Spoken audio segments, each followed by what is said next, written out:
तो hello guys, कैसे आप सब? मैं जब के लिए एक्सप्लेन करने वाला हूँ साकामोतो डेज का एपिसोड 8। तो चले स्टार्ट करते हैं। तो ये सब कुछ होने के बाद हम देखते हैं कि वो लड़की जिसका नाम अकीरा होता है वो साकामोतो शिंस है, और इसके अलावा उस लड़की से कहने लगता है कि तुम सारे लोग ठीक हो और ये अच्छी बात है। तो साकामोतो कहने लगता है कि अकीरा, तुमने काफ़ी अच्छा काम किया। और फिर इधर एग्जामिनर आ जाता है और कहने लगता है कि अब तुम सारे लोग बातें बंद करो और मैं अब तुमसे अगले टेस्ट के बारे में बात करना चाहता हूँ कि मतलब इस टेस्ट के लिए कुछ और नए स्टूडेंट भी आ रहे हैं। और इसी टाइम और स्टूडेंट आ जाते हैं जो कि साकामोतो के पेन होते हैं, लेकिन वो साकामोतो को नहीं जाती क्योंकि साकामोतो अब मोटा हो चुका है। तो किल बेबी कहने लगता है कि तुम लोग साकामोतो को पसंद करते हो और उसके आंसर करने लगता है, जिसकी वजह से वो लड़की काफी ज्यादा गुस्सा हो जाती है और कहने लगती है अगर और बात बोला तो मैं तुम्हें यहीं पर ही मार दूंगी। जिसे देखकर किल बेबी शांत हो जाता है। और इधर हम एक्स और गेकू को देखते हैं, जहाँ पर एक्स कहने लगता है कि साकामोतो काफी मोटा हो चुका है जिसकी वजह से वो कमजोर है। अगर हम और वेट करेंगे तो हम भी कमजोर होते जाएंगे, क्योंकि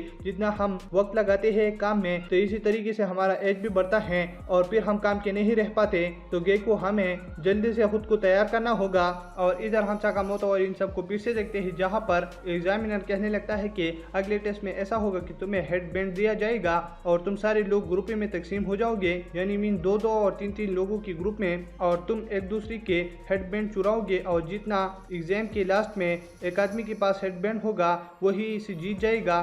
तो ये सुनशिन कहने लगता है कि ये तो आसान है, लेकिन मैं साकामोतो की टीम में नहीं हूँ क्योंकि साकामोतो अकीरा होता है और इधर शिन और दूसरा लड़का होता है। तो फिर इधर मैच स्टार्ट हो जाता है और साकामोतो और ये सारे लोग डिफरेंट लोकेशन में जाने लगते हैं। तो साकामोतो शिन से कहने लगता है कि हम रिवर के पास में मिलेंगे और वहीं पर हम अपना न्यू प्लान डिस्कस करके इस टेस्ट को सॉल्व करेंगे। तो शिन कहने लगता है कि साकामोतो, मुझे तुम्हारी हेल्प नहीं चाहिए क्योंकि मुझे इतना ताकतवर बनना है कि अगर फिर तुम्हें मेरी ज़रूरत हो तो मैं तुम्हारी मदद कर सकूं। तो ये सुन साकामोतो कहने लगता है कि ठीक है, जैसा तुम कहते हो। और वहीं से जाने के बाद साकामोतो शिन की इस बातों के बारे में काफ़ी ज़्यादा सेट होता है कि मतलब शिन मेरे बारे में ऐसा सोचता है और ये तो काफ़ी अच्छा लड़का है। और तब हम उस नए स्टूडेंट्स को देखते हैं जो कि एक और टीम के पीछे भाग रहे होते हैं, और जिस टीम के पीछे वो भाग रहे होते हैं वो टीम वाले कहने लगते हैं कि शुक्र है इस वाली एग्जाम में मानना नहीं है तो हम सेफ है। लेकिन हम देखते हैं कि वो न्यू स्टूडेंट आकर उनको मारकर उससे हैंडबैंड ले लेती है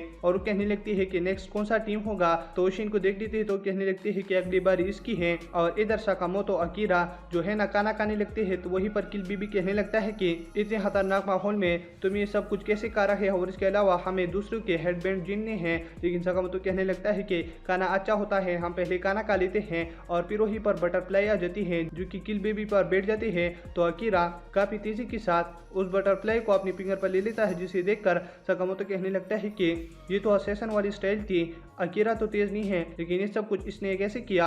और तब वहीं पर दूसरी टीम का एक आदमी आ जाता है और उसे भागने लगता है और साकामोतो इन सब से कहने लगता है कि ऐसे भागो, जिसकी वजह से किल बेबी वैसे भागने लगता है। लेकिन हम देखते हैं कि ये उस आदमी का जाल होता है और साकामोतो ये सब उसमें फंस जाते हैं और वो फिर साकामोतो पर फायर भी करने लगते हैं। और इधर हम शिन को देखते हैं जहाँ पर वो न्यू स्टूडेंट शिन पर हमला कर देता है, लेकिन शिन अपनी साइकिल की एबिलिटी की मदद से बच जाता है। तो ये देखकर वो लड़की कहने लगती है कि तुम साइकिल हो, अच्छी बात है और अब फाइट करने में काफी मजा आएगा। और इधर हम पीछे साकामोतो को देखते हैं तो अकीरी काफी ज्यादा पतली होती है, जिसकी वजह से वो उस स्टेप से बाहर आ जाती है। और साकामोतो कहने लगता है कि तुम यहीं से भागो अकीरा, लेकिन अकीरा कहने लगती है कि मैं इससे नहीं भाग सकती तुम लोगों को छोड़कर। और फिर वो सोचने लगती है कि क्या मैं साकामोतो और किल बेबी को छोड़कर यहीं से चली जाऊं या इन लोगों से फाइट करूं, मैं तो कमजोर हूँ। लेकिन हम देखते हैं कि अकीरा में इतनी पावर आ जाती है कि जो इनिमी उनके सामने होते हैं अकीरा अपनी एसेसन वाली एबिलिटी यूज करके एक को मार देती है और इधर और को मारने के लिए चल ही रही होती है, लेकिन साकामोतो आकर अकीरा को रोक देती है।